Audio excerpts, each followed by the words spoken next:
Unless you've been living under a rock, you would have realised by now that there is a lot going on in our country of Aotearoa.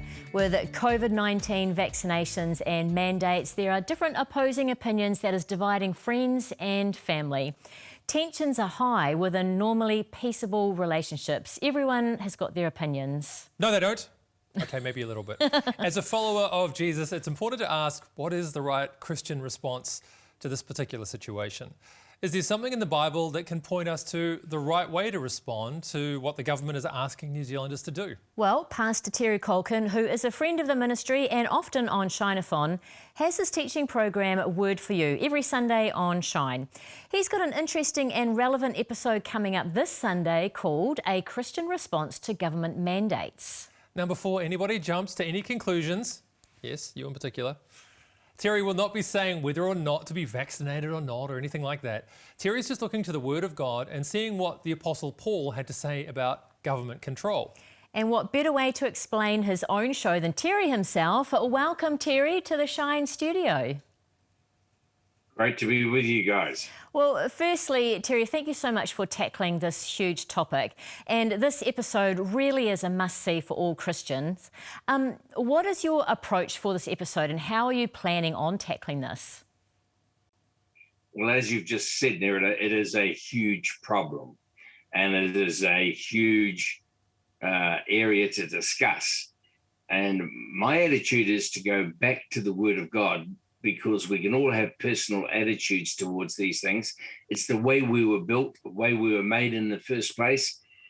And the most important thing is to go back to basics. And this is what I love about Christianity. It's the one thing that distinguishes Christianity from any other philosophy or way of life.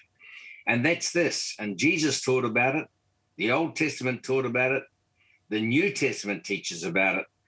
And particularly Romans, in fact, all the epistles without exception teach this principle, but we don't pay a lot of attention to it. Here's the principle. It said in Romans 13, you'll read that Jesus said that we are to love others as we love ourselves. Love God with all our heart, our mind, and our every attitude we have, and our neighbor as ourself. And that's the whole principle. And love is not an emotion in a Christian context. It is an action. It's a decision. And it means to bless others, to desire the highest good of others. And that's the challenge, and that's the gold standard of Christianity. We don't teach a lot about it. That's the gold standard. And Terry, you made that comment about how often we confuse love as a feeling as opposed to maybe an action that we demonstrate as well. It's one type of mistake that we see people making. But when it comes to these government mandates as well, what other mistakes do you think are common amongst Christians in terms of their response to this kind of government mandate? Well, we respond out of our heart, and that's the problem. The heart of man is essentially selfish. This is what the Bible teaches. We can only change it by the power of God coming into our lives, and that changes it not to a getting heart, but a giving heart, not a heart that looks for love, but a heart that gives love. Now, that's the basic premise, and therefore that dictates our attitude towards the government. Now, Paul in Romans 13 and in many other of his epistles says these things. And it'd be good to read it. Romans 13, 1 to 5. It says, let every soul be subject to the governing authorities, for there is no authority except from God. And the authorities that exist are appointed by God. Therefore, whoever resists the authority resists the ordinance of God, and those who resist will bring judgment on themselves. And he goes on, and it's worth reading that whole chapter, because in the next few verses, he starts talking about love. And so the whole point that Paul is making here, and we've got to realize that Paul was in much worse circumstances than what we are today. He was threatened by the government.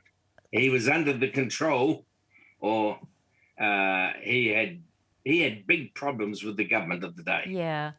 So, Terry, I understand that you're giving Christians a way forward with 4 points on how to abide by Apostle Paul's reprimand in Romans 13:1. So maybe you could just expand on those for us. Well, the first one is to trust God. You know, that's what a Christian is.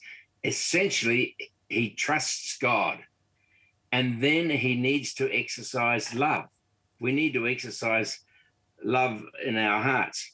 And then we need to overcome evil with good.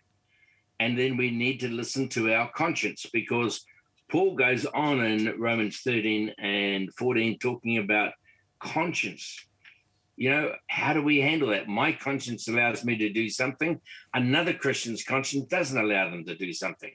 What do I do? How do I handle it? Do I do something which is going to stumble my brother or not? And so this is where love comes in. Love is always desiring the highest good of another. And that's the key issue here. And here's my problem. I've talked to a lot of Christians on this subject of recent days. And I happened to mention to one of them the name of our Prime Minister. And that came out with the most explicit comment that I couldn't use on air about our Prime Minister. And I just said to them, listen, you've got to love her. You've got to desire her highest good. We need to pray God's blessing on her. But that may not agree with your political views, but that doesn't matter. We're to pray and give it to God, because God in the end sorts it out. And God will sort this out. So, Terry, before you go, is there anything else you want to mention about this Sunday's episode, something else we should be prepared for or maybe looking forward to? Well, I'm trying to, in 20 odd minutes, lay down the biblical principles. They cover a wide breadth. I mean, we go back, it brings up the issues of Romans 13:1, brings up the issues that were espoused by Bonhoeffer or by Niemoller. You know, you can talk about this and discuss this for hours. But the key principle is this: if we love others, everything falls into place. Yeah, I agree. Thank you so much for joining us, Terry. We really appreciate your time and are looking forward to hearing the episode on Sunday. And for more information about the Word For You, check out wordforyou.tv and you can watch previous episodes there.